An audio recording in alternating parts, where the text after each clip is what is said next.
敢相信吗？是一把什么武器？让老飞宇直呼要分解掉，这也太离谱了。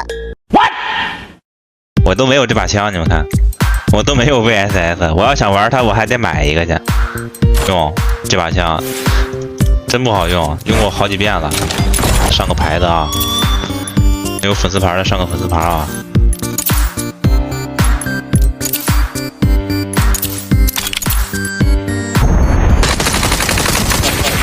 我这都不死，这伤害太低了吧？就尴尬了。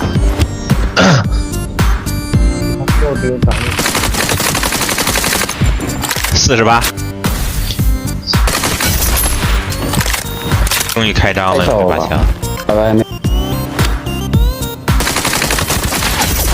水枪大战。确实啊，这个枪以后别叫 VSSM 了，读着就累，直接叫它滋水枪。都怪 VSSM 先把这把枪直接熔掉啊，都不是说给它卸下来，直接给它熔了，分解了啊。先把这个枪分解了，知道为什么我溶解它了吗，兄弟们？这都不能称之为枪，不能称之为枪，垃圾枪 VSS 没法玩的。